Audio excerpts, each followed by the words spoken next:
Current sports.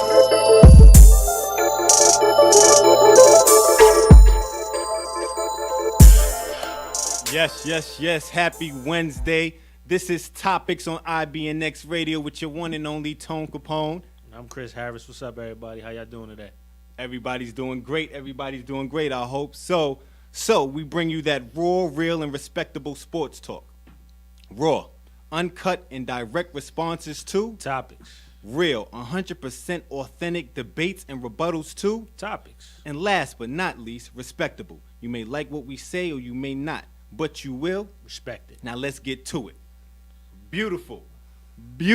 When I say beautiful, I mean amazing national championship You game. was shaking in your boots for a little bit. We're not talking about You the shaking in your first half. boots for a little Let's bit. get to it. Shaking in your Alabama boots. defeats Georgia 26-23 with a tale of two halves. Again, another Georgia team blows a first half lead. Talk to him. What was your take on this game? I mean, I think you said it. It was clear, man. Tale of two halves. I feel like Georgia came out a little nervous as expected. You know, I feel like they played a little conservative the whole game. Mm-hmm. You know, I feel like after you up 13-0, I feel like they played not to lose instead of to win. Mm-hmm. But they played a great game, man. Like the end of half, that play call the end of half, I was like, the coordinator, he's in his bag right now. He's calling some stuff. But Nick Saban did what Nick Saban does. Shook the table on that one. Bench Did he? Jalen Hurts. Did he? Shook Did he the do table it? completely. Did he Completely do it? Shook the table. And I mean, at this point, I think he's probably the only one in the country that could get away with it. You know, if it didn't work out in his favor, I think he's the only coach in the country that probably wouldn't have been scrutinized for a call like that. So, but it did work out in his favor, and it just made him look even more of a genius. Mm-hmm. But I mean, just the story is Nick Chubb, 18 carries, 25 yards. 18 carries and 25 yards from one of your lead rushers. So that's just a credit to Alabama's defense. They stacked that box and they made Georgia throw the football. And Georgia threw the football and they made other guys step up. I mean, other guys stepped up. Absolutely. Ridley stepped up.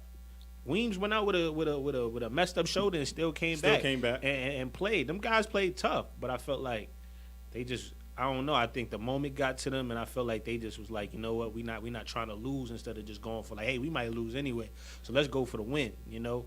And but the kid Tua, man. I mean, he came in. That's so much pressure, man. And as a player, that's so unfair. Your team is down 13-0 at half, and you say, you know what, you're gonna start the second half of the national championship game. 3 touchdowns. 166 passing yards in 2 quarters and then overtime. That's phenomenal. That's being cut from a different cloth. That's whatever you want to call it. That's swag. That's being in your bag. That's whatever you want to call it. Whatever slang you want to call it. That's whatever quotable you want to use. That's what it is. So you can put any quotable you want and just put the kid's picture there. And I think between him and Nick Saban, the kid had to make plays and he made plays. So, with that being said, what I'm going to first say is I'm just going to hold this up there for y'all. Oh, my God. Did you really bring a shirt? This is what I'm going to do for y'all. Did you really bring a shirt? Roll Tide! That's right. I have a question. That's right. I have a question before you get started. I have a question before you get started. What do you have to say? Have you ever been to Alabama? Yes, I have. You know I played them in college. Don't do that. Okay. So listen. So with that being said, since you got your question out the way, I'm going to throw this up here real quick. I'm going to put it down. Why you ain't wear it? But because, you know, we professional. You could have wore it today. You could have wore I it could over the sweater. I could have, but I'll let you get I away wanted to with leave it right here. Like I said, Roll Tide. The normal Georgia experience. First half, phenomenal. You played great. Fromm looked like a legit passing threat. We didn't know that. We did not expect that from him. We expected Chubb and Michelle to come out and do their thing. Chubb didn't really have a great game. Michelle had game. He didn't have a good. And Nick Saban knew this. Either we're gonna go out fighting, or at least we're gonna take a shot. We gotta take a shot. Now, I seen Tua play in the end of the Vanderbilt game, and I was like, this kid is talented. He can play. He came in and totally changed the dynamic of that game. 14 for 24, 166 yards, 2 touchdowns, and that it was 3rd and 2. It was 3rd and 2, and he shook the tackle and ran for a first down. I was like, ooh, now. That was the first drive. That was the first series. That was the first. They had him back. They had him back. Now the first touchdown pass, everybody was wondering who he was throwing it to. He threw the receiver open. That's maturity. A true freshman came and punched Georgia right in the mouth. Right in the mouth. I loved it. We can't talk about the first half, but everybody knew on Facebook and all the other social media what I was doing in that second half. Excited. I loved every bit of it. So, does Nick Saban go to the NFL? Do you think he has to? Do you think he's done all that he has to do at Alabama, and it's time for him to take another shot at the NFL? Does he go to the NFL? Could he go to the NFL? Yes. Should he? Hell no. Okay. Hell no. He's in a situation right now where he's probably, I'll put him as the best college football coach ever. He just tied Bear Bryant for 6 total. For a coach, this is arguably the best coached game I ever seen Nick Saban do. And he's won a lot of games. But in the national championship, he took a chance that other coaches would never do. And we say, a lot of people say, he was supposed to do that, but I'm going to touch on that later on. But it's reasons for that. But no, he should not go to the NFL. He's in a situation. He's getting paid $8.1 million per year. He's getting paid arguably 11. As much. It's 11.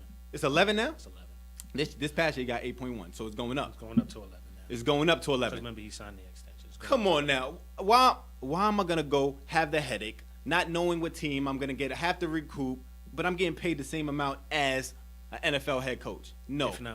If not more. The only person you can really talk with him now is John Gruden. But no, I would not go if I was him. He's in a great situation, and he could retire there.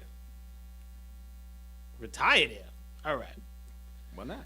My record is 218 and 62. Mm-hmm. I just won my 6th national championship. Mm-hmm. I got 7 SEC championships. Mm-hmm. You want me to retire there? You're going to have to bury me there. You're going to have to bury me there. You can't remove me now. You cannot. There's no disrespect. You can't name the field after me, or you can't name the stadium after me just because of who came before me. Mm-hmm. But you better name a student center or a dorm or a street, something after me. Something. So, I mean, he can go to the NFL, but my whole thing is, you see a lot of coaches, they go pro, they don't really have that success really, and they come back. Like the coaches that stick out to me right now, and it's kind of like he's kind of in that same lane as Nick Saban, just without the championships, is John Calipari. John Calipari has found a niche. He went to the NBA, was successful, came back to college, and now found a niche with this one and done thing, and it's completely turned Kentucky into an NBA factory where I'm more powerful, or I'm as powerful as anybody in the NBA. So therefore, I don't need to go because my power doesn't change. If anything, I relinquish some power. Absolutely. And I think with Nick Saban, it's the same thing. Shout outs to him and his staff, not only for the call, but I think what people don't realize is the recruiting that goes into it. For you to have your backup and your third string as top 20 recruits, for you to convince kids that as a top 20 recruit, you're going to be a third string. For maybe you're going to redshirt and then be a third string. But just trust me, I got you. Mm-hmm. Just speaks on your resume. Absolutely. The running back Harris, who played arguably the whole fourth quarter, the 4th string running back. The 4th string running back. Yeah. So you have all these All-Americans that are stacked. So you're literally replacing one All-American with another All-American. And at this point, you have more All-Americans. So I don't see him leaving either. I personally don't see him leaving. A lot of people saying he should leave. Leave and go where? Go to the Giants? Because anywhere you're going, you're going to a place where you're rebuilding, in my opinion. Where you gonna go to Giants? You're not going to the Browns. Giants would be the only situation. Giants the only situation right now. The other one would have been the Raiders, but Gruden got that. Gruden got that. So I mean, I think at this point, you joining the Giants makes absolutely no sense for you. Absolutely. You're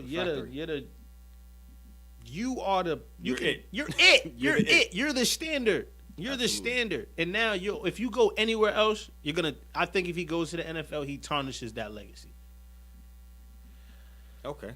No, I totally agree with that. So, staying on Nick Saban, does he deserve credit for the win? Who you gonna give it to? Who you gonna give it to? Like I said, he's the only one in the country who would have made that move, and trusted it enough to be like, hey, this is gonna work. Because at the end of the day, when he made that move, him and his offensive coordinator decided to make that move. You could even see in his demeanor that there was no doubt that this kid could get it done. He said, hey, I went to Tua because I knew I had to throw the ball in the second half, and Tua throws the ball better than Jalen. Mm-hmm. And shout out to Jalen Hurts. Because Jalen Hurts was the SEC Player of the Year, if I'm not mistaken. Yes, he was last year. Yes, he was. The SEC Player of the Year. Was subbed at halftime for a true freshman, and he was the first one up cheering every possession. Every play. So that's a high character kid. Now, does he deserve credit for the win, Nick Saban? Absolutely. Who you gonna give it to? You got to give it to Tua for making the plays, but you got to ultimately go with Nick Saban and his offensive coordinator for saying, you know what, we're gonna pull it, we're gonna make this decision. Mm-hmm. So shout out to the kid Tua, but I think he's not even shocked that he knows his ability. I'm interested to see what you do with those guys next year. Now, who starts next year? Because you also have Mac Jones, who's coming in. No, he's there already. Mac Jones is there already and was top 20 this year. Last year in high school. Redshirted. Okay. You have 2 top 20 recruits, and you still got Jalen. So what do you do? So I give that credit. So after you answer the Nick Saban question, I need you to tell me, what do you do with Jalen Hurts? Well, definitely I feel Nick Saban deserves credit for that. He made a move that many coaches think about doing but won't do it. And it comes with any situation. For example, Pete Carroll in the Super Bowl. Know what you need to do. Give the ball to your workhorse. But what do? Throw the football. Interception. That was more ego, That was more. Come on now. I agree with you, though. We've seen it more in sports where you were supposed to make a decision and you don't make the decision. So I felt like, and I was saying it in my head, and I'm not a football guy at all, but I was like, you got to make a change somewhere. You have to. Either you're going to have to make this kid throw the football or he can't play. Absolutely, you have to. So, yes, Nick Saban does deserve this credit. And he knew what he had. Like, he's a student of the game as well as a coach of the game. He knows what needs to be done, what needs to be shaken up. Did he know 100% that it was going to work? No, absolutely not. But I think he did. Not 100%. Like, you're down 13-0. You never know 100%. Exactly. But I think 90% he was all in. No, I knew he was all in. I think he made that decision. I know. I think he made that decision halfway through the second quarter. Like, you know what? He said, the kid Tua said, Coach came up to me and said, you're starting second half. You get ready. And he was so cool, Tua. They asked him after the game, how you feel? He was like, just another game, Coach tells us. He was smooth, gave it all to God. He's a great kid. Phenomenal athlete, can throw the ball. Look like a young Russell Wilson. He looks like a young Russell Wilson. So yes, I do give credit to Nick Saban. He deserves that. Not too many coaches would make. No coaches would make that, and he did. So yes. Now with Jalen Hurts, this is tough. Because coming off SEC Player of the Year last year. Then you go 9-1, 10-1, something this year. 9-1. They lose one game. This year, 13-1. 13-1. They lose one game. Mm-hmm. Takes them to the national championship game, and halfway through the national championship game, you get taken out. It hurts. Now, do you transfer? Possibly. You have a ring. You won shit. You won one already. Now you know it's gonna be real shaky for you this upcoming season, next season. You could work yourself. Work. You still know it's gonna be a toss up. I think he might have to transfer. I remember when we was talking about this earlier, I was like, nah, he stays and fights for that. But I mean, Nick Saban's gonna give him a shot. But Nick Saban always gonna put the team out there that he feels is best to win. As you should, as any coach. So I think he might have to transfer. Oh, you think he's gonna transfer, or he might have to transfer? I'm gonna disagree with the whole transfer thing. My whole thing is, I don't think he transfers. I think he has to come to the realization. He has to come to a Jesus meeting. They have to sit down and what makes sense. I wouldn't go as far as transferring. Because I feel like even on that team, he still is a playmaker. So, absolutely. And it was funny because I was watching the episode. I was watching Last Chance U on Netflix with the kid John Franklin III, who Auburn came to watch him. The kid scored 6 touchdowns in the first half, 5 rushing. Gets an Auburn offer, plays quarterback. His senior year, they move him to receiver. I'm watching FAU in the bowl game. The kid has 1 year eligibility. I see him streaking down the sideline as a receiver. Terrell Pryor did something similar. And they moved Terrell Pryor in the NFL. To receiver. And he's had some success. He's had some success. So I think you move him to another position. I think maybe you throw him in the slot because the kid got feet. He does. He got feet and he can make a play. So either you work with him, you have all winter and all spring to work with the kid on his arm, and really like, hey, you're still a veteran. You just got to get better at some things of throwing the football, or we got to explore you moving to another position where we can still utilize you. Absolutely. And you can still be a threat. But to transfer the kid, to make the kid transfer, or to even put that on the kid, he has to want to transfer. No, that's what I'm saying. But I wouldn't think they. But as a coach, I'm not having the kid transfer. The kid won me a lot. He won me a lot more football games. He got me to 2 national championships. I don't think he could get it done as a quarterback because we lost the first year, even though he had a pretty good game. But you lost to the best quarterback. You lost to the best quarterback in college football last year. At the time, absolutely. Excuse me. And then you get benched the second half. So I don't see where at this point as a sophomore you have to get better, but that window's kind of closing. So I think you try to move the kid to another position, or he just got to work and get better at the quarterback. Okay. So I think that's what it is. I don't see him transferring though. Okay. I don't disagree. I like your points. So, do we have some Chris's coaching corners? Don't ask stupid questions. Don't ask questions you know the answer to.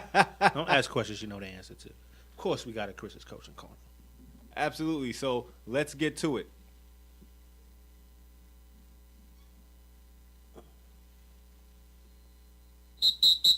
It is now time for Chris's coaching corner. Chris's coaching corner this week. I'm taking a little shift. I mean, everybody expecting me to go to Nick Saban, but I feel like we spent a lot of time on Nick Saban, and we knew we were going to spend a lot of time on Nick Saban. So, shout-outs to Nick Saban again. But, however, my Chris's coaching corner coach of the week, Bob Huggins, West Virginia Mountaineers. Bob Huggins. The West Virginia Mountaineers are ranked number 2 in the country. The highest the school has ever been ranked in 60 years. 60 years. Whew. I don't think my math is off. Last time they were ranked that high was 1959. So 59, 60 years. And guess who was there? Jerry West. That was the last time the Mountaineers were ranked that high in the polls. So shout out to Bob Huggins for doing it year after year after year. Cincinnati to Kansas State to West Virginia. That West Virginia program has been tough. I mean, they play a physical brand of basketball. They have they're called Press Virginia. That's their nickname. That Press Virginia. That relentless pressure that they put on you. And then on top of that, I've taken that 1-3-1 from him. A lot of people don't really play the 1-3-1 anymore. I take the 1-3-1 from him when I coach. I use it, and what he does is he put the guard at the bottom. Should be a goodie. But shout out to the West Virginia Mountaineers, Bob Huggins. Everything that he's doing from the defensive standpoint, he gives kid that he don't really get them top 10 kids, but he's competitive every year. Absolutely. So shout out to Bob Huggins, number 2 in the country right now. That was Chris's coaching corner. Coming up next, Trae Young, Steph Curry comparisons, the struggling Cavaliers. I know you can't wait for that one. And since everybody loved the draft so much, we got another draft for you guys. Tuned into Topics on IBNX Radio. You're listening to IBNX. IBNXradio.com. The station with the best music. Best music. I love the music. Best music. Hey, what's up? It's Jay-Z. Hey, I'm Mariah Carey. Hey, it's Katy Perry. It's your boy T.I.P., man. Get in. It's your boy Sean Kingston. What's up, y'all? I'm Beyonce. This is Nicki Minaj, and I'm in the mix with IBNX Radio. Okay, you're listening to Topics on IBNX Radio. So, let's go to college basketball. Your favorite. Of course, my favorite, yes. Your favorite. You know that's my favorite. So, Trae Young, OU's point guard, on fire. I don't even think he's on fire, bro. There's no way to describe what he's doing. No way? Right now. There's Listen. nothing to describe it. Listen, the next best thing, everybody's giving him all these comparisons. Mm-hmm.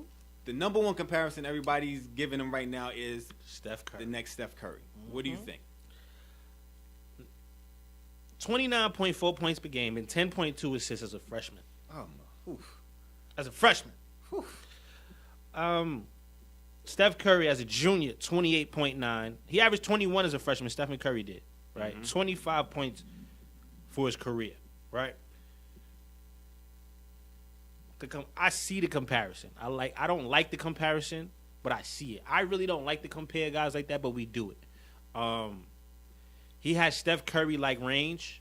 He has a quick release like Steph Curry. I think Steph has a little bit more boogie in his game. Okay. But Trae Young is making guys' job a lot easier, so it's hard to fight it. And you know what? I was really doing my homework on this one, right? And you know who he stuck out to me first, and I had to go back and watch, and I was completely wrong. But I went to go back because at first, you know who I was trying to compare him to? Who? Chris Action Jackson. No, See? not Mahmoud Abdul-Rauf. I was about to Chris say that. Action Jackson. They're two different people. They're not- two different people. That's Abdul Rauf, man. Nah, that's Chris Action Jackson. But I was going back and I was looking at highlights, and Him LSU. Chris Action Jackson was just different. Different.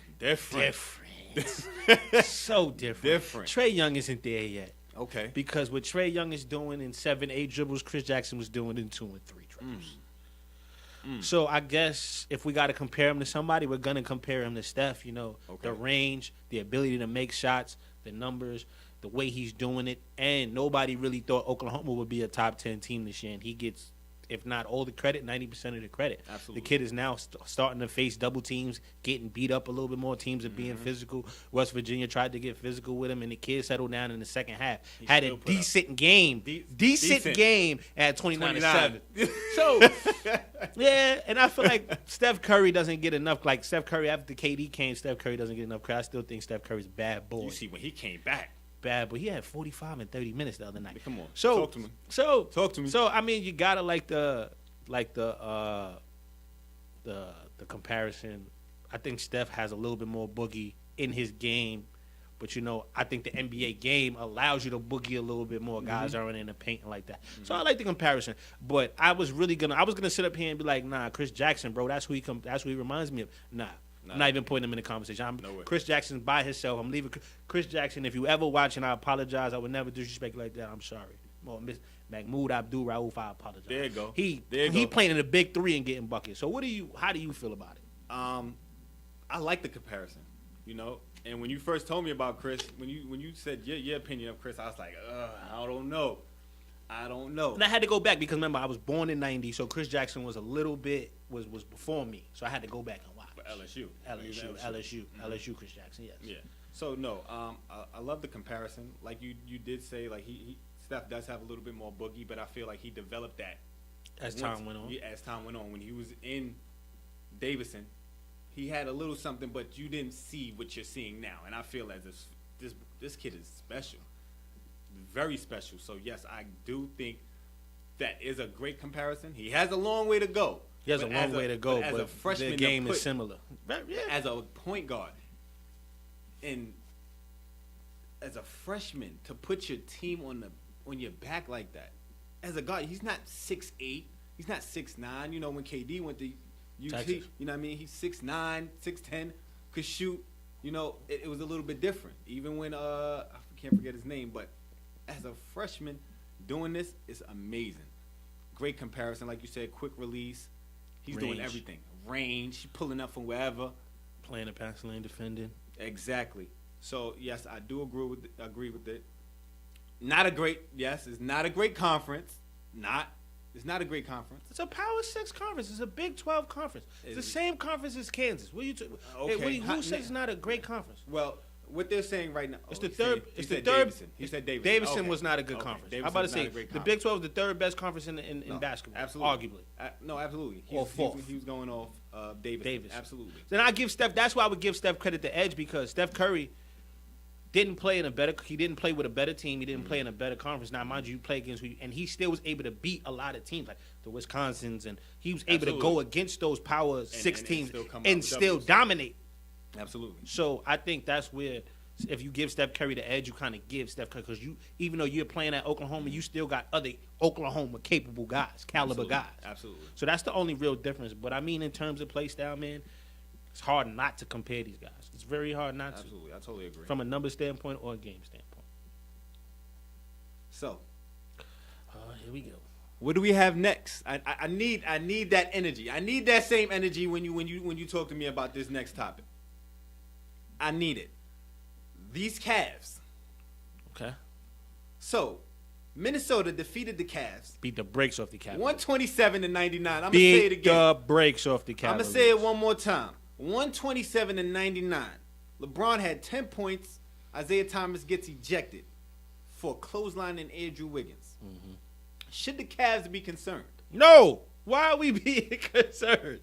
What are we? All right. When you say concern what? Concern that they're not going to make the finals? Concern that they're not going to make the playoffs? What is your concern? What do they need to be concerned about? That they're not the top team in the East? They haven't been they weren't the top team in the East before. Last year, Boston was the number 1 seed. Now last year, going back to last year, did you feel like the Celtics were better than the Cavs?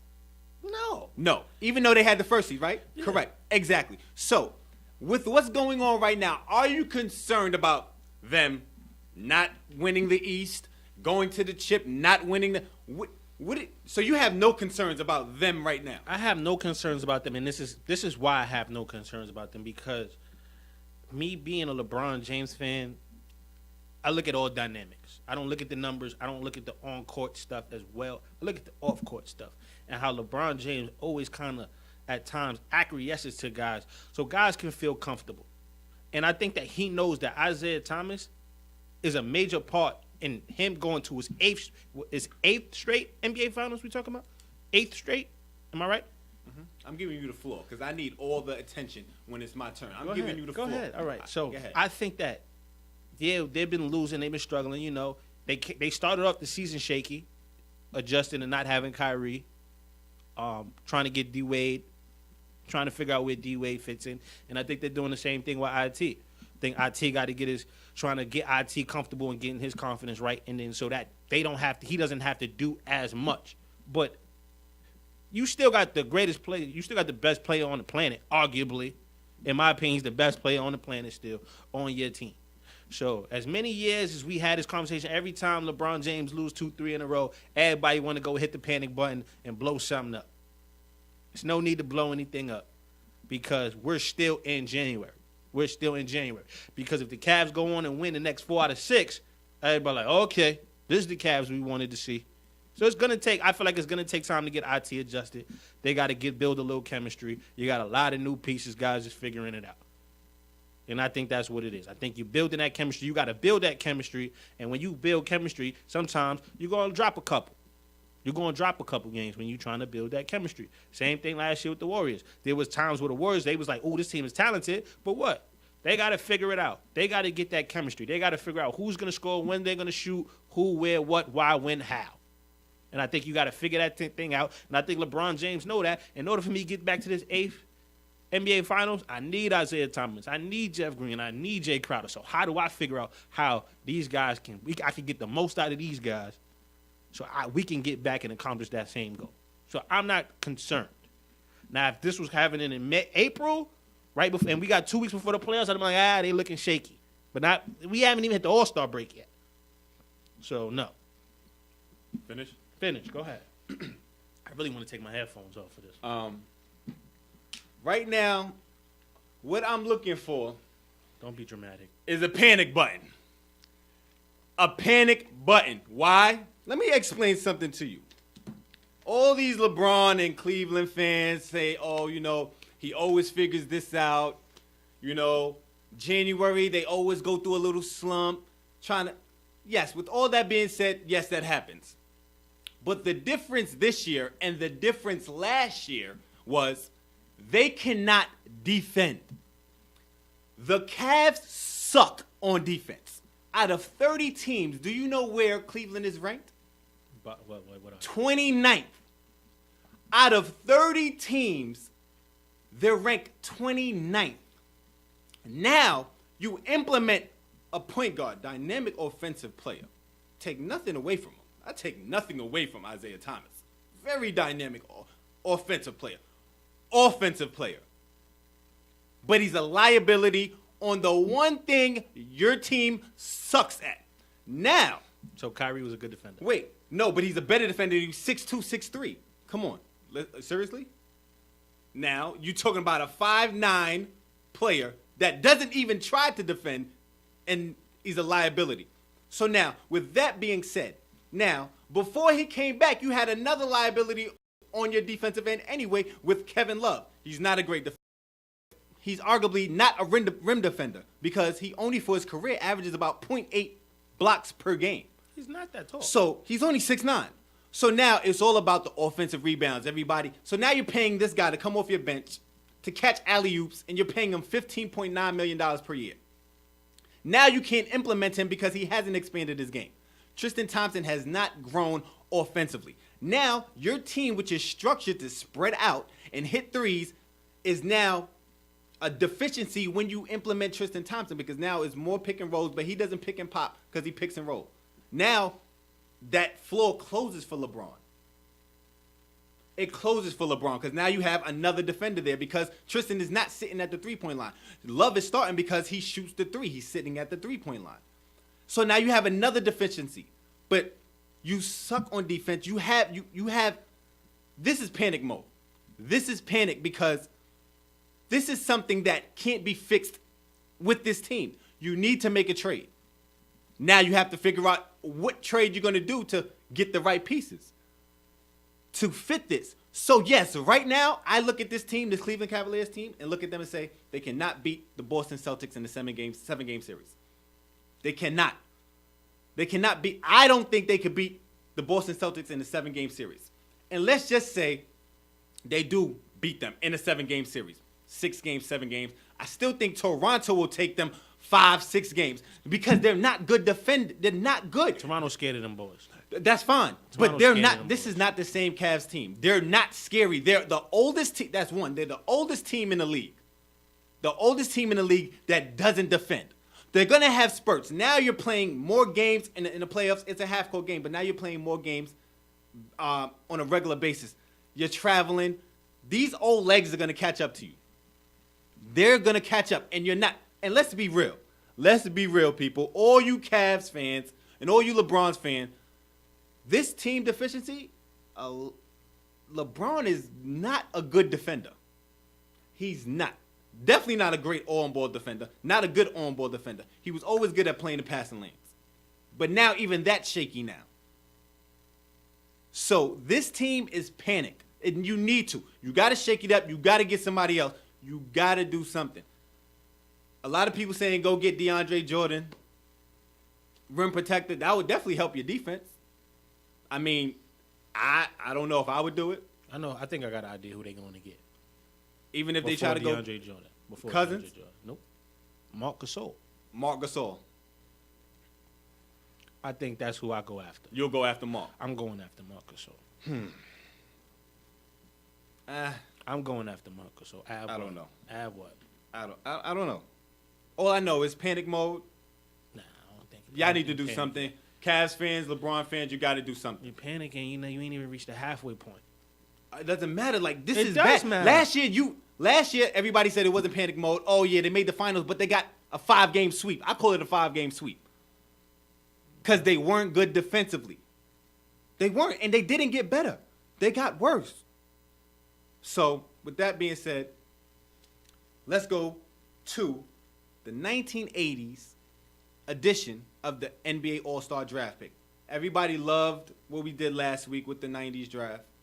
Well, not the 90s draft. I'm sorry, with the All-Star draft. So this is going to be an ongoing thing going forward? For the next couple weeks, we're going to do drafts for each decade. We're going to do 80s, 90s, 2000s, and 2001 to the present. So I draft 2010 to the present. 2010 to the present. I apologize. So now we have the 1980s draft. Let's pick out some names. Now, me growing up and me being born in 1990, I had a lot of NBA TV and I had a lot of older people influence as to the 1980 in basketball, where people called it the golden era of basketball, with the Showtime Lakers and the Boston Celtics. So our list, some people might agree with, some people might disagree with it, and that's fine. And if you disagree, then participate. Absolutely. Participate if you disagree. Call in or tell us why you disagree if you disagree. Everybody has a chance to disagree. Participate there. The number's right there on the bottom of the screen. Comment, call, by all means. DM us on Instagram, Facebook, whatever you want if you feel like you disagree. Now, I list 24 of who I feel these guys did well in the 1980s. Not overall career, but the 1980s specific. Right? So our list is Magic Johnson, Isaiah Thomas, Sidney Moncrief, Maurice Cheeks, Michael Jordan, Michael Jeffrey Jordan, Clyde Drexler, George Gervin, Rolando Blackman, 3-time NBA All-Star, Larry Bird, of course, Alex English, who was an 8-time NBA All-Star in the 80s, Dr. J, Julius Erving, Dominique Wilkins, Kevin McHale, James Worthy, Mark Aguirre, Kareem Abdul-Jabbar, of course, Moses Malone, Hakeem Olajuwon, 5-time NBA All-Star in the 80s alone, the Chief Robert Parrish, DJ Dennis Johnson from the Boston Celtics, Bernard King, Ralph Sampson, and Charles Barkley. That's our list. Okay. So that's our list. And I think I get the first pick because you picked first, right? Yeah, I picked first last time. But we're going to take a quick break. Okay. And when we come back, we'll be having our break. We'll be having our picks. So you're listening to Topics on IBNX Radio. And we're out. You're listening to IBNX. IBNXradio.com. The station with the best music. Best music. I love the music. Best music. Hey, what's up? It's Jay-Z. Hey, I'm Mariah Carey. Hey, it's Katy Perry. It's your boy T.I.P., man. Get in. It's your boy Sean Kingston. What's up, y'all? I'm Beyonce. This is Nicki Minaj, and I'm in the mix with IBNX Radio. Okay, we're back. Topics on IBNX Radio. I see some people asking for the number to call in. If you want to call in, it's 678-688-4269. Again, the number is 678-688-4269. So let's get to these picks. With My the first number pick. one pick in the Topics 1980 draft. Go on, Magic. You going, ooh. Ooh. Okay. Now you get the next two picks. I'm going Magic. You're going Magic. Okay. No problem. I'm going Michael Jeffrey Jordan. Of course you would, as you should. I have to. I'm going Michael Jeffrey Jordan, and I'm going Hakeem. Olajuwon. Hakeem Olajuwon. Absolutely. I'm going Larry Legend, Larry Bird, Okay, Larry Bird and Kareem Abdul-Jabbar. and Kareem. Okay. So, with that being said, I have the two best players in the 80s on the same team. With listen. that being said. come on, stop it. Thank you. Stop it. I'm Thank going Zeke, You should. I'm going Zeke. And I'm going... You know what? Oh, Big Game James. Good pick. Good pick. Big Game James, I'm sorry. Big Game James Worthy. For anybody that's tuning in that doesn't know who Big Game James is. Going Dr. J. Dr. J. Dr. J. And let's have a little fun with it. I'm going Alice English. Okay. Okay. A little Alice shake English. up. Okay. So, I'm going to go George Gervin. Wow. I'm going to go with George Gervin. And the human highlight, Dominique Wilkins. Good pick. Georgia, let's do it. Good pick. Good pick. I'm going to take Clyde Drexler. Okay. I was leaving you for him. He had no left hand. It's fine. Take Clyde. And I'm going to take Kevin McHale. Kevin McHale. Footwork. Okay.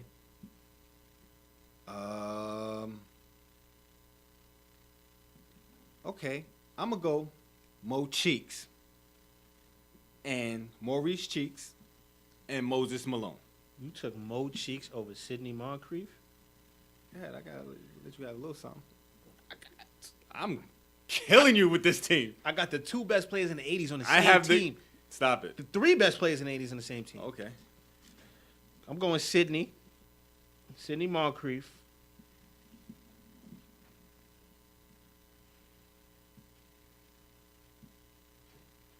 And I'm going Bernard King.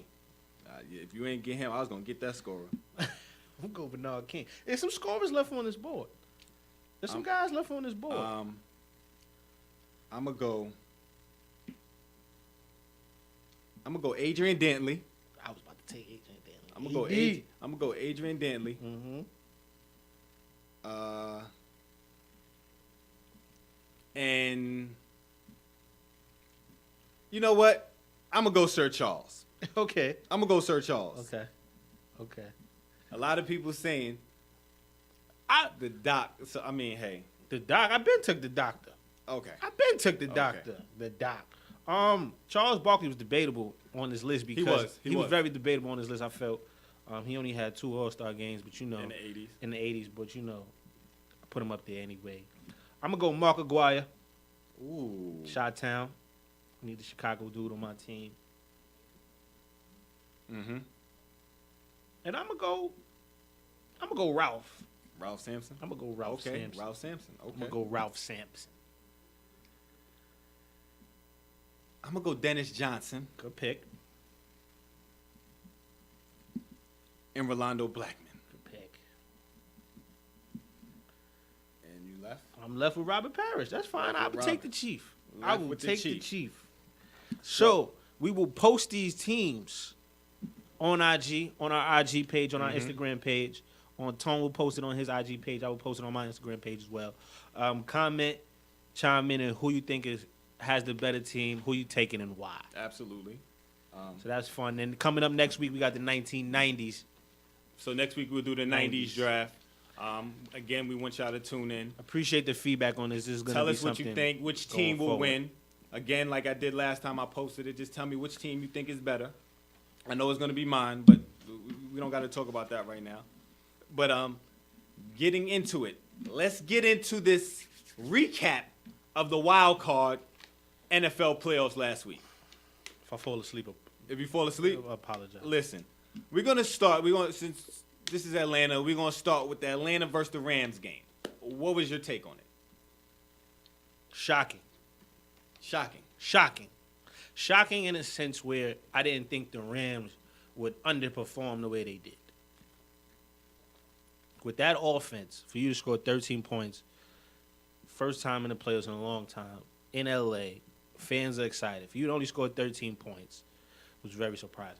And I'm not gonna blame that completely on the Rams. And I'm a more so go with the experience of the Atlanta Falcons.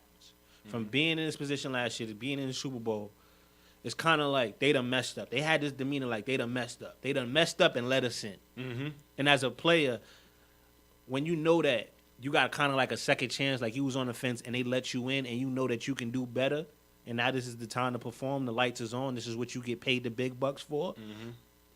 You come up and you do your job. Absolutely. And that Falcons defense just was hitting. They punching in the mouth from day one. Matt Ryan still looked little subpar, nothing exciting. Nothing exciting.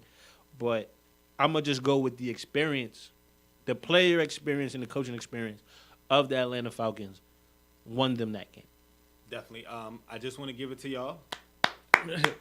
I give it to y'all. Falcons, I never go for y'all. And every time I don't, you win. So maybe I might have to go for y'all next week so you can lose. But that's neither here or there. I give it to you. You played a phenomenal game. And what stuck out to me the most is we laughed last week about the experience is the only thing they had.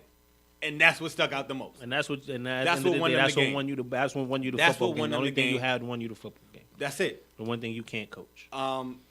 They ran that ball, man. They had a game plan and they stuck to it and they trusted it. They trusted it. The experience showed, and I just give it to them. That was a phenomenal defense. Showed up. I give you all the credit in the world to shut down that offense. That was amazing. So I give them that. Let's talk about my Chiefs. Yeah. Let's talk about my Chiefs, man. Let's talk about my Chiefs. Jesus Christ. That game, Hurt my Titans heart. versus Hurt my heart. the Chiefs. Hurt my heart. Hurt my That heart. game was, I don't even know the words for it. The words for that game were, it was hard to watch at times, very difficult to watch. And the Chiefs, the score was 21-3 at half. 21-3 at half. And you got outscored 19-0 in the second half. 19-0? Listen, Andy Reid Bye. listen. Bye. He's a great coach. Bye. Great coach. I stop doing this. Bye. He's a great coach. He is, but you got to buy. But it's something about an Andy Reid team, once they get to the playoffs, it's like they shouldn't have been there. Bye. Time for him to go. And I don't get it. I'm baffled. Mariota, 19 for 31, 205 yards, 2 touchdowns, 1 interception, but Regular. It wasn't outstanding. Regular. Hunt, let me tell y'all what lost this game for you, Chiefs. What got you to this point? You had the leading rusher in the league, Hunt, in your backfield. He had only 5 touches in the second half. You lose. Game over. You had a 21-3 lead in the first half, and you give your leading rusher 5 touches in the second half. You lose. On top of Kelsey getting hurt, that's what lost you the game. Right there. I have nothing else to say about this game. Well, Derrick Henry had 23 carries for 156 yards. That's what won them the game. I don't want to take nothing away from that. That was a great That's what performance. won them the game. But yeah, man, it's kind of like the girl that say she gonna do better, or you know what I mean, my girl. That's like my girl saying she cheating on me a whole bunch of times, and then she apologized, and then I take it back, but I get mad at her for cheating again. It's kind of like that right now. Like I knew they was gonna mess it up. I rolled with him anyway. I was like, Kareem Hunt, I like the kid. This might be the year that they get over the hump. Okay. And they did the same thing. So I got Jaguars Bills. Woo. Jaguars Bills. We're not gonna spend too much time on this one. We're not going to spend too much time on this one because this was more horrific than the Titans-Chiefs game. This game was horrible to watch. This is a flag football game. The only good thing about this game, is that Jacksonville defense is really that good. Really that good. And it's a joy to watch that defense. But there was nothing else good about this game. So it was an intramural. It was an 8 and under, no pads, flag football game. 10-3. Playoff game. 10-3. Your quarterback, Blake Bortles, rushed for more yards than he threw for. Your starting quarterback. We're not talking about Michael Vick either. We not listen. Your starting quarterback. He ran for 88 yards and threw for 87. First and foremost, this is horrible. This is horrible. This makes no sense to me. None. I don't get it. Leonard Fournette, 21 attempts, 57 yards. Okay, he didn't play great, but the final score was 10-3. 10-3. I don't want to talk about this anymore. What do you have? Please. I got my guy next. What you mean who I got next? I got my guy. My guy. You got something to say? Nah. My guy. No. 31-26. 376 passing yards, 2 touchdowns. In his 17th season, Drew Brees, my guy. Your guy. Roll it back. Couple episodes. My guy. You got something to say? Huh? Wow. Your guy. What about your guy? Listen. Your guy had a great game, too. Exactly. Numbers-wise. Numbers-wise. But we couldn't score. He scored 26 points. We couldn't score when it counted. We couldn't score. And we couldn't stop then. I said it. Listen. What did I say last week? You said you said that was your guy last week. I said Cam is my guy. I said that. Heard you, sis. I said that. Heard you, First sis. and foremost, we all know that Cam is my guy. I wanted them to win. I hear you. I wanted them to win. But I also said if the Saints win this game, they're going to win the NFC. I take nothing away from Drew Brees. I like Drew Brees. That's your guy. We got one more. We got one more before we win I don't want to jump and say we're going to win the NFC. That's your guy. We got one more. That's but that's my guy. I've been rolling with him all 4 weeks, and I'm going to continue to roll with him. Okay. That's my guy. Shout out to the Saints. And you know what was even more impressive? The Saints combined 44 total rushing yards, and they got arguably the best running back duo in the NFL. You're right. 45 rushing yards, and Drew Brees still find a way to get it done with that Saints defense. So that's my guy. You're right. You know what? I take nothing away from them. Appreciate it. Played good. You know, that's very mature of you, sir. I appreciate it.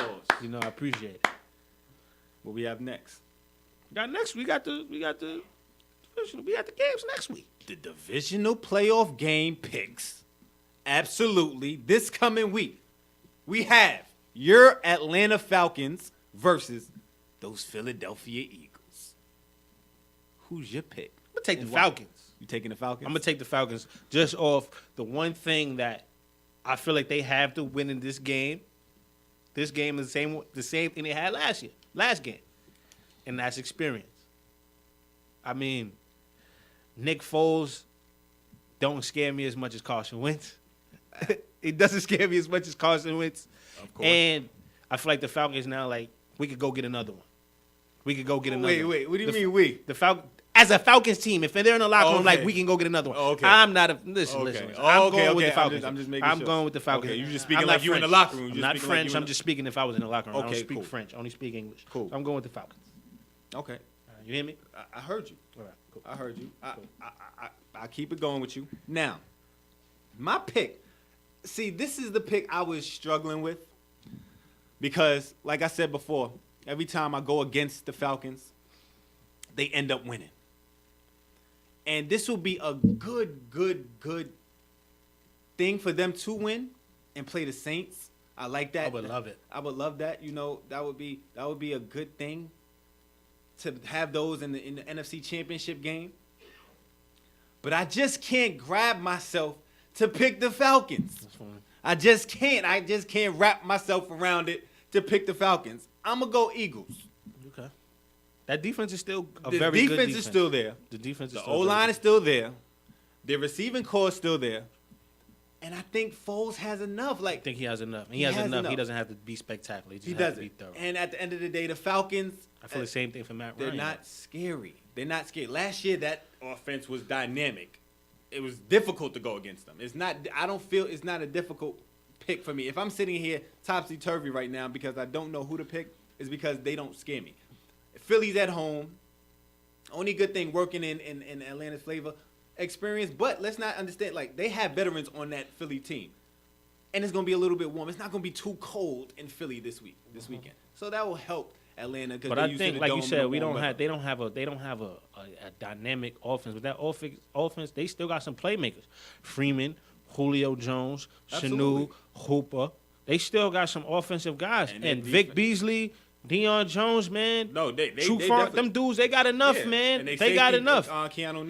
They got enough. They got enough, man. So I'm gonna go. Like I said, I'm going with the Falcons. And their strategy that they took into last week's game, that could definitely help them in this game. Because if you look at it, even though like the Eagles do have a great run stop defense, but they run the ball like they did last week. They could plug those holes. They can get yardage and get some dynamic plays. So I feel like the Falcons have enough to get it. You understand? But I just think Philly's going to come through. You want me to give you a score? Want me to give you a score? Nah, because you ain't give it last week. First and foremost, when I don't want to get a score, you want me to give a score. Don't ask me nothing because I'm going to always go whatever you ask me. I'm going to always say no. Don't ask me that? for nothing. I told you that week one. Don't ask me for nothing. That makes no sense at all. I'm being light-skinned and I'm being petty. That makes enough sense for me. Listen, so now you're just born to be this way all the time. So you don't have no indifference, no time. Give me a score. What's the score? If now you want the score. 21, you just said no, now you want the score. Listen here, Lord. 23-17. Cool. The Eagles? Okay, 23-17. I'm so happy that you learned 2 new numbers. Let's give it up for Tone for learning 2 new numbers, everybody. Let's give it up for Tone. Thank you. I appreciate it. First and foremost, I might pick the same score next time. All right, I'm just letting you know that. All right, cool. I'm proud of you. We went from 2 to 4 numbers. I'm proud of you. We're working on this. Are we working? Saints and the Vikings. Saints and the Falcons? Vikings. Saints and the Vikings. Saints and the You know who I'm going with because I'm consistent. That's that consistency word I threw out last week, if you don't remember. Throwing it out the same week. Because I'm consistent. Yeah, I heard that. Yeah, I know you heard it. I'm going with the Saints, man. We know who you going for. So go ahead, make your pick. I'm going to go for the Saints, too. Oh, Lord, we going to lose. Listen. Oh, Jesus. Listen. I'm going to go for the Saints, too. Listen. I told you. Don't make it seem like this is indifferent. First and foremost, I told you last week. If they win that game, I have them going. Disagree with me just like you do everything else in life. I mean, that's true. That is true. I can. But this is game right here. It's just I can't pick the Vikings. So you want us to lose because we beat the No, Panthers, I just can't pick. No, I can't pick the Vikings. I can't pick the Vikings. No, that's what I'm doing with the Falcons. I get it. I'm trying to do that with the Falcons, but I just can't. You want us to really lose. No, I just don't. Like, this is a rematch of Week 1. I want to leave. It's a rematch of Week 1, but there's a lot of indifferences in this time around. This is not the same Vikings team, of course not, because who started? Bradford was there for game 1, and they had Dalvin Cook in the backfield. Mm-hmm. Bradford went out week 2 with a knee injury, and Dalvin Cook went out with an ACL tear the 3rd week. Totally Case Keenum came in, was riding good. I don't trust him. I don't trust Case Keenum. We're screwed. I don't trust him. I just don't trust him. I'm going with this lose, powerful running back that you have, the 2 dual running backs. I feel they're going to win. You got Drew Brees. I'm saying your team and your guy is going to win this. I'm not a Saints fan. I'm a Drew Brees fan. But okay, right. I'm rocking with the Saints. Yes. You rocking with the Saints? That's my team. That's been my team. Yes. All right. So I consistently pick the Saints. I agree. I like the Saints in this one. You want to score? Yeah, give me a score, too. You want to score? Give me a score, please. You sure you want to score? Positive. Heard you. I'm going to go. Let's go to our break. And let's hope he learns 2 new numbers. Topics Hopefully he learns 2 new numbers when we come back. Topics on IBNX Radio. You're listening to IBNX. IBNXradio.com. The station with the best music. Best music. I love the music. Best music. Hey, what's up? It's Jay-Z. Hey, I'm Mariah Carey. Hey, it's Katy Perry. It's your boy T.I.P., man. Get in. It's your boy Sean Kingston. What's up, y'all? I'm Beyonce. This is Nicki Minaj, and I'm in the mix with IBNX Radio. Okay, we're back. Topics on IBNX Radio. Oh, just to finish what I was saying Give before. me a score, please. You want to score? Please. All right, first and foremost, I have to give this game a score. I think it's going to be a close game, 17-20. So you learn 1 new number. Okay. Ask for 2, but you learn 1 new number. All right, cool. 17-20. Listen, if we lose, I'm deleting your number. That's cool. I see I'm you at blaming work. you. I see you at work. Next game, Patriots versus Titans. What? This is really a game. Listen, the AFC is like the best part of this weekend is going to be the NFC games. Mm-hmm. I'm to be honest with you. These AFC games, the Titans. Yo, honestly, They got 5 minutes. and I'm not even trying to be disrespectful, but I am trying to be disrespectful. The only way the Titans win this game is if Tom Brady retires on Saturday and Bill Belichick calls the Giants and says, I'm coming to coach the Giants. There's no possible way I see the Titans winning this game. They're not a good football team. But they've been winning games. Now, I'm glad you said that. It's just, I'm so glad that you said that. Games. The reason I'm glad that you said that is, we look at this team. Everybody's saying, Tone, why would you say that they're not a good team? They're in the playoffs. They're in the playoffs with a 9-7 record, a winning record, right? Okay, let's go off that.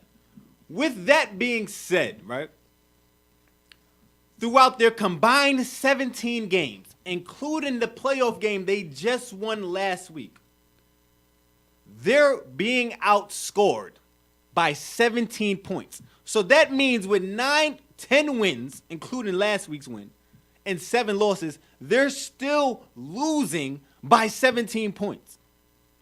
They're not a good football team. They're not. What saved their life last week, what saved their life was Derrick Henry. Okay. And that's the only person that can really save their life. And I'm not taking, I don't want to take anything away from Mariota, because I know people might tune and say, what about Mariota? I'm not taking anything away from him. But You're going against the GOAT. Yeah, but listen. For them, what they did last week, Derrick ran for what? 156 yards. 156 yards. 156 yards. Touchdown. What does that do? That controls the clock, people. And what do you have to do against the Patriots? Control the clock. And that means you're keeping Tom Brady off the field. That's the only way you win this game. And since, even if that happens, I still think you lose, you're not going to win this game. You're not built for this game at all. I don't see anything. The best thing about it was Murray going out, and I don't want to make it seem like, oh, I'm putting dirt on Murray. He went out, and now all the carries had to go to Derrick Henry. And I feel he's the better running back right now. Well, this season, he was the better running back. He ran for 85 more yards than Murray this season. He's the bigger back. He just had explosive plays. I just felt like he was just better fit this season. I can't say career because he was hurt last year, but that's the only way I feel they can win this game, and that's not going to happen. So, yes, I have the Pats, and it kills me to say this, but I have the Pats because I want them to go to that next game. But I have the Pats winning this game. You want me to score this game? Or you want to speak first? I'm going to let you speak. Score the game. No, I'm going to let you go first. I'm going to let you go. Yeah, so you could get 2 more numbers, please. Don't worry about it. While I speak. I know. I have it set already. Don't worry about it. Cool. Jesus. I'm going with the Pats, unfortunately. I mean, the Titans don't scare me. They don't. I mean, you're in New England against the greatest quarterback of all time, as much as it hurts me to say that. Greatest coach of all time. Well, one of the greatest coaches of all time. Defense been there, done that. Kills you to speak on it. It kills me. I know. And I lived in Massachusetts the last 3 years, so I kind of just, Jesus. It kills you. It kills me. I really don't want to say it. That defense. I mean, you gonna lose. You can lose this game in more than one aspect. You can lose this game in one way. Tom Brady could throw you to death. That defense could shut you down. Just like I don't. Come on, man. I'm going with the Pats. Easy. I'm going with the Pats easily. It's really not even going to be. I don't think it's going to be a game. You've got. It's one of those. I'm putting the time on Tennessee. Y'all got 5 minutes. Impress me. It's one of those. You got 5 minutes. Impress me. That's it. You know, Brady's coming off a bad this December. You know, still Brady. Brady could come off a bad year, and you're still not going to bet against him. Well, we had 6 touchdowns, 5 picks. it's capable for the Titans to walk in there, and So you know what? Give me those 4 numbers that you had before. I'm gonna leave after this. I'm gonna go play the Powerball. With those 4 numbers you gave me, since anything is possible. Anything's possible. I'm gonna go play them 4 numbers that you just said for Absolutely. scores. I'm gonna go Absolutely. play those in the Powerball since you want to That's talk about absolutely. possibilities. Absolutely, not a problem. I'm not sharing nothing. That's crazy for you not to do that. I'm just saying. I do have them winning 28-20. You got it close. 28-20. That's close. Hey. Still didn't learn a new number yet, but okay. That 28 came back around, didn't it? 28. I mean, at least you're consistent. I appreciate that. Steelers, Jaguars. Steelers, Jaguars. Now, this game is going to be fun. Why was it going to be fun? Because the reason I feel this is going to be fun, because in week 5, Jacksonville punched the Steelers in the mouth. When I say punch, Big Ben threw 5 picks. I say this again. 5 picks. That defense is nothing to play with. Nothing to play with. I give them all credit in the world. Them and the Vikings have the best defense in the league. It's a toss-up. So I feel that the reason for that, Big Ben and them Steelers is coming back real this time around. And like I said, there's no way in hell that happens twice. I have, hands down, the Steelers winning this game. I have them winning this game. Like, again, I said that Jacksonville, that defense is second to none. I take nothing away from them. I just feel the Steelers have it right now. They have it. And although Jacksonville shut down the Bills, McCoy is not Bell. McCoy is good. He's not Le'Veon Bell. He's not Bell. Okay. And let's be real. I know the game was very, very painful to watch, and the Jacksonville was doing their thing, but they have not faced Big Ben. This is not the Big Ben that we've been seeing lately. They have to see this Big Ben, and this offense is going to be real. I think it's still going to be a good game, a close game. I think it has the potential to be a better game than it's going to be a way better game. But Bortles, I don't know what you're going to do. I have no idea what you're going to do. You're going to have to throw the ball some way, somehow. You're going to have to get some offense. If you don't get some offense out there, throw the ball, you're going to get punched. But I feel your defense will keep you close enough to score at least something. Score something.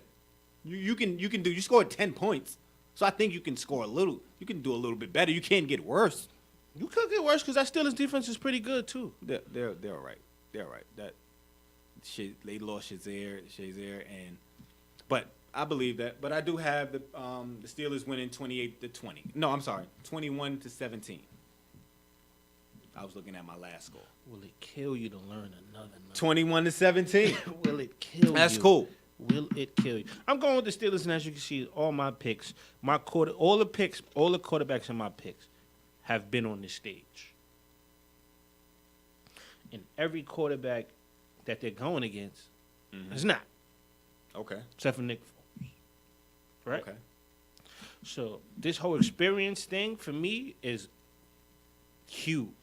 Because it's one of the things where at the end of the day, if me versus you could call whatever you want, I could call whatever I want. But at the end of the day, I think the only thing that separates all these teams is the fact that we've been here. We know what to do. We're not going to hit the panic button. You saw it on Monday night. Alabama did not have a hint of panic in them after being down 13-0. Had zero hint of panic in them. So with these professionals who've been there, Saints Super Bowl champions before, pick the Pats to the Pats, Steelers Super Bowl champions before. Okay. Easy. For me, it's no-brainers. No-brainer? For me, it's no-brainers in terms of picks. For me, it's no-brainers. Okay. So, going into, there was a recent riff between Belichick, Brady, and Kraft. Now, reports say that, Belichick was upset because they traded Garoppolo and he didn't sign off on it. He wasn't happy. And basically Kraft and Brady spoke about it, and I guess they made the final decision, which Bill Belichick is supposed to have a final say because he is the GM, and they traded Garoppolo, and that upset Belichick. So now Belichick comes out a few days ago and says, you know what, I will be back as the coach of the Patriots next season. There's no problems. Do you believe him, or do you think there's really some riff in there? I believe him because Bill Belichick is like Greg Popovich when it comes to they don't really talk that much. He ain't really got that much to say. Okay. So for him to say that, I think he kind of wants to like bury the hatchet. Like let's knock this out the way because this is going to be a distraction for me and my team, and I don't need any distractions because I need another Super Bowl win. So let's nip this all in the bud. Yes, I'm going to be back. I'm not going anywhere. I'm going to go to Giants. For what? For what? I'm in control in this situation. You know, I think Belichick he's getting a little annoyed with what's going on. But, you know, with success, these things happen. You know, I think a lot of what really is like Tom Brady's trainer Guerrero. He's got his own office in Gillette Stadium. Mm-hmm. You know, so that's Belichick Kraft loves Brady. Kraft loves Brady. And I would love him too if he won me 5 Super Bowls and I'm one of the best franchises in sports. I love the man too. And I think, you know, Bill Belichick is just like, you know what, I got to get some kind of order back. So I'm stripping Guerrero. He can't get on the plane. Mm-hmm. Not allowed on the sidelines. Okay. And the only person you're allowed to treat is your client, which is Tom Brady. I have no problem with that. Okay. Everybody else, you ain't talking. You ain't got no dealings with them. Okay. Let's understand, I'm still the captain of this shit. All right, I'll let you get a little leadway. It got cute. Hold on, let me put the iron fist down.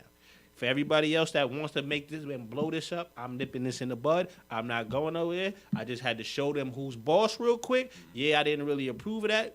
They traded Garoppolo, but you know what? That's minor in the grand scheme of things for what we've done. For what we've done over the years, you trade one guy who isn't, I have no blood, unless we're married by blood. That's my child, and I didn't know. I don't see him leaving. I think it's just fine, you know. That's just me. I understand what you're saying. And this is why he's not going to leave. 196 and 55 is your record. Okay. 15 playoff appearances. Okay. 7 Super Bowl appearances. 5 Super Bowls. So again, like the Nick Saban thing, you're going to have to bury me there. He might be buried after Brady leaves because he doesn't have Garoppolo. He's probably going to have... Listen, I would walk in the sunset with Brady. I'm done too. I hear you. I'm done too. I feel. Excuse me. What he says, just to go off what you did say, to say to the media, yes, he is focused on what's going on right now. He wants to win himself another championship, a 6th champion. That's what he's worried about. That's what he's thinking about. But he doesn't like being undermined. Belichick does not like that. And for them to go do that, that stirred the pot up. That I know he's going to tell you, yes, because if we look at the history of the Patriots, when stuff is in house, it doesn't really come out. Doesn't really come out. For Didn't this they to come trade out, somebody because he wanted a raise, he wanted more money, and they traded him. Who was that? Like 2 years ago.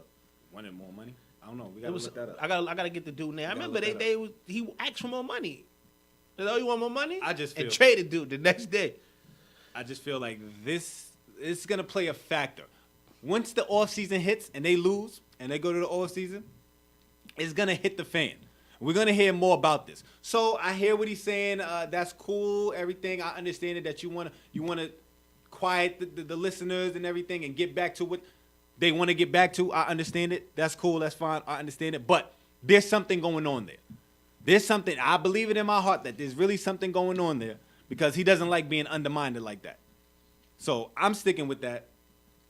And what we have next, Trivia Time with Tone with the twist. Why are we throwing a twist in it? Because you got tired of me what? With a twist. You ain't gonna say it? Sound that music. Oh, my God. What time is it? It's Trivia Time with Tone. It's showtime. It's showtime. We're doing a twist because Tone got tired of me kicking his back in. Listen. So what's the twist? What is the twist? The twist is now I'm asking the questions. So next week I get to ask. We don't worry about next week. Right now, first and foremost, I'm asking the questions. Heard you, sis. Coming with your crazy. You know what? Let's get to it. This is payback. You're going to be mad petty. I know you're going to be petty. Question number 1. You're going to ask me like a hockey Sound the alarms? Okay. Question number 1. Which quarterback has the most fourth quarter comebacks in a single season with 8? Is it A, Peyton Manning, B, Matthew Stafford, C, Eli Manning, or D, Alex Smith? Want me to repeat it? No, I got it. You got it? Peyton Manning, Okay. Matthew Stafford, Uh-huh. Eli, Okay. and Alex Smith. Okay. And there's 8 comebacks, right? In a single season. In a single season. I don't think it's Peyton because I don't. Where's the Jeopardy beat? Oh, the nerve of you! That's just you want to rush me. There's no rush. Do your thing. I'm going to go Alex Smith. Alex Smith? Is that your final answer? That's my final answer. Okay, that's wrong. Okay. Mark him in the wrong column. It is Matthew Stafford. It was either that or Stafford. I knew it was one of those two. So it was Absolutely. Okay. Question number 2. Yeah.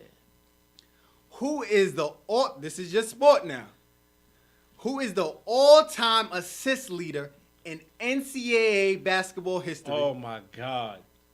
Listen, It's I'm going giving back you, 100 I'm years. giving you a toss-up. This is not This a is his toss-up. sport. This is not- all This right. is his sport. Is it with 1,076 assists, right? Is it A, Ed Cota, B, Gary Payton, C, Bobby Hurley, D, Jason Kidd? I'm going to go. So I got Ed Cota. Shout out to Queens. Ed is from Queens. Absolutely. GP. Bobby Hurley. And Jason Kidd. I'm going to go Bobby Hurley because Bobby Hurley was the only one with 1,000 assists and 1,000 points at Duke. Absolutely. You're correct. So mark one in the right column, please. There you go. Okay, you got Please. one. So it's 1-1. Question number 3. Who holds the boxing record for having held 8 world titles in 8 different world weight classes? Again, who holds the record I don't know. for having held 8 world titles in 8 different weight classes? Is it A, Evander Holyfield, B, Manny Pacquiao, C, Roy Jones, D, Floyd Money Mayweather?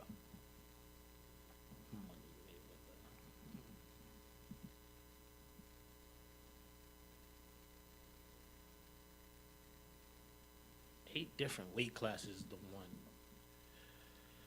I'm going to go Roy Jones.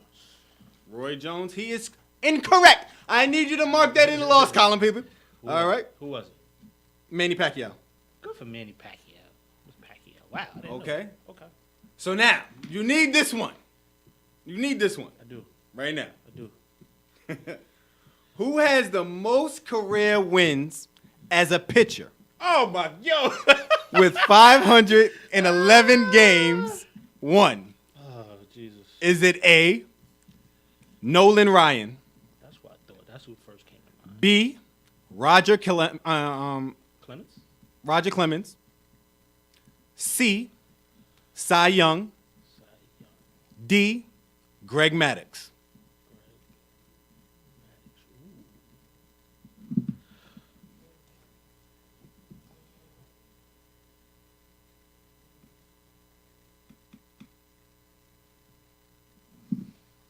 Sheesh. I don't know. Cy Young? That's your final answer? Yeah. Absolutely correct. He got that one. He took a shot in the dark, Took a people. shot in the dark, and it was because, they named the award after him. So that was kind of like, all right, they named the award after. So if you're going to name the award after him, what did he do for them to, know what I mean? Context clues. That's that college education. Everybody go to college, stay in school. So tied 2-2. 2-2. Because I've been whooping you 4-1 the last couple weeks, so I feel good about myself. Feel already. good? You feel good? It was 3-1. Don't do that. Nope. It was 3. It was 4 I know questions. it's 5 questions. It was You had 5? It was always 5 questions. It was always 5 questions? It was always 5 It was always 5 questions? Yeah. So I need to come up with another question right now? You only did 4? I only did 4. Come on, yeah. Give me another question? Yeah. All right. Let me take one out the sky real quick. You know, I'm going to use my knowledge. Okay. I mean, if you don't want to, I'll take the time. But I'm just saying, like, we need a tiebreaker question, right? Yeah. We need a tiebreaker question. Yeah. Okay. Let me see. True or false? Okay. True or false? Kobe Bryant. Oh, Jesus. Kobe Bryant. Kobe Bryant scored. I gave you this too. You should remember this. Then don't give me this. Don't give it to you? All right. So, Something else. all right. Kobe Bryant. You got me how many times? What was his streak of 50-point games or something like that? Yeah. I knew that's what. You know that? Okay. So, See, welcome. See, I could. not a problem. I said I gave it to you. You could achieve My it. guy. Absolutely. My guy. So, okay. What draft number was Kobe Bryant? Was it A, 7, No. B, 13, C, 16, No. D, 11? 13. Absolutely. Yo, this is my segment from now on, man. This is my segment. What? He pulled one out the sky and I still won. What do I have to It do? was kind of a toss. What do I have to do? You see? Do you What see? do I Listen. have to do? Listen, I give it to him. He did a good job, people. He did a very, very, very good job. But we're gonna go to commercial. Next up, we do have the ratings for NFL down 1.3 million. Here, Fan topic of the week. topics. Oh, and fan topic of the week. Here, is a fan topic. Okay, topics. IBNX Radio. You're listening to IBNX. IBNXradio.com. The station with the best music. Best music. I love the music. Best music. Hey, what's up? It's Jay-Z. Hey, I'm Mariah Carey. Hey, it's Katy Perry. It's your boy T.I.P., man. Get in. It's your boy Sean Kingston. What's up, y'all? I'm Beyonce. This is Nicki Minaj, and I'm in the mix with IBNX Radio. Okay, we're back. Topics here on IBNX Radio. So, the NFL viewer rating was down 1.3 million this season, with a lot of controversy throughout the regular season. What does the NFL have to do to get back on track? Stand by your product. At the end of the day, you got to stand by your product. I mean, I think what hurt them the most was, well, not even stand by your product, because at the end of the day, it's a fan. You do this for the fans. And you don't know how many fans you offended with the whole sitting thing. But I guess you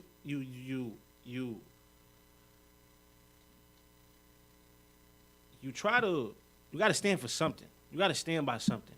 You know, they're exercising their amendment by sitting, and I get that. That's perfectly fine, and I was on board with that. I was okay with that. But Donald Trump did not help you At all. Donald Trump did not help you. At all. Donald Trump did not help you. But we're not going to blame Donald Trump. I'm blaming the NFL for not taking a stand. Either you're with the players or you're against it. You kind of said a few things because you had to, but you never really took a stand on it.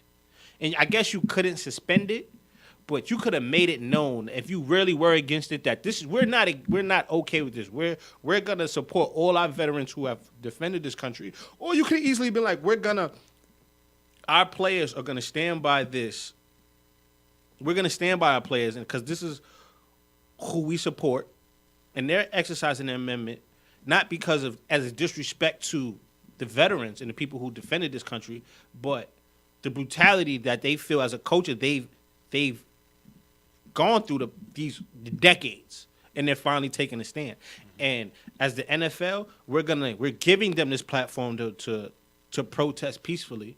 And not only do we provide this platform, but we support that. So you didn't take a stand. You kind of just was like, we're going to let it play out how it's going to play out. You could, I guess you don't want to disrespect your president by saying something, but at the time, it's like, I guess my whole thing is, listen, I'd have separated myself from our president. I would have been like, whatever our president feels about our league, we disagree with our president. We stand by our players. We stand by our product. We stand by the fans who agree with our players. And I'm going to make a statement that, hey, to all our veterans, I'd have made it where we invite the veterans. We invite the veterans and we do something for the veterans. They do that during no, we're gonna do this Veterans more. Week? We're not gonna do this just for Veterans Week because everybody does it for Veterans Week. The NBA does it for. Absolutely. We're gonna do this so we know that this is no disrespect to you. The problem is not as microscopic as just the veterans. You know, so I think that's what hurt them because my stepmom, who is a diehard Giants fan, I was home. She did not watch the NFL. Wow. That's the only sport I've ever seen her watch. Wow. And she didn't watch it.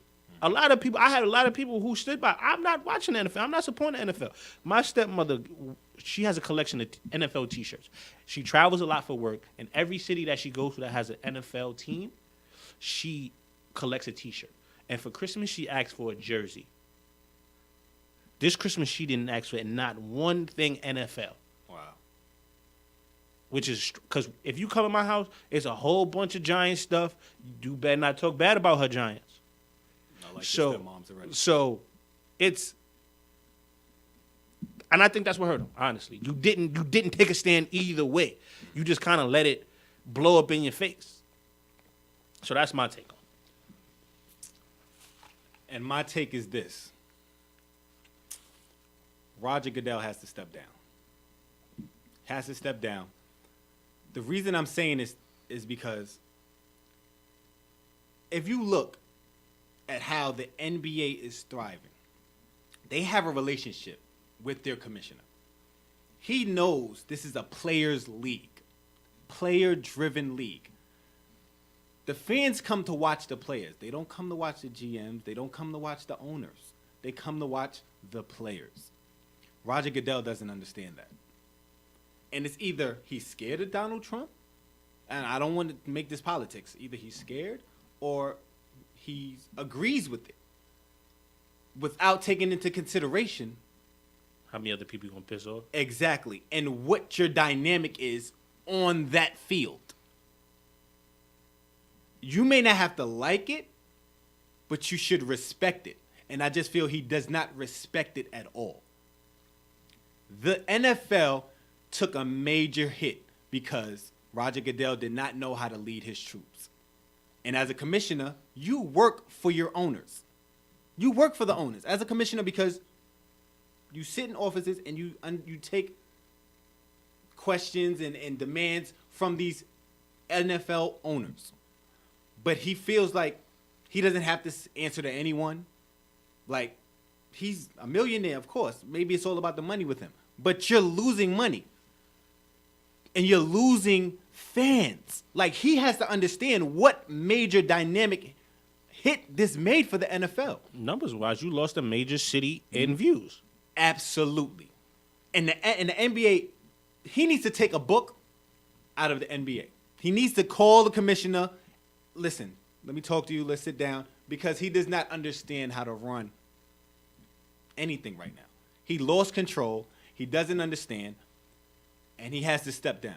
He has to step down because everything that went on shouldn't have happened. And that's all I have to say about that. Again, this is Topics here on IBNX Radio. I'm Tone Taylor. And I'm Chris Harris. Thank you, everybody, for tuning in. Follow us on Instagram. Comment.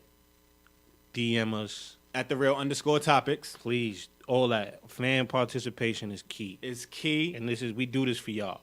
For the fans. We do this for the fans, honestly. For everyone. We respond to DMs, everything. Listen, we help you the same way you help us. Use our platform to get your voice out there in terms of sports. Use this platform as well.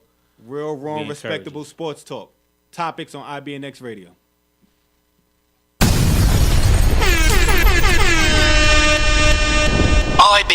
Radio.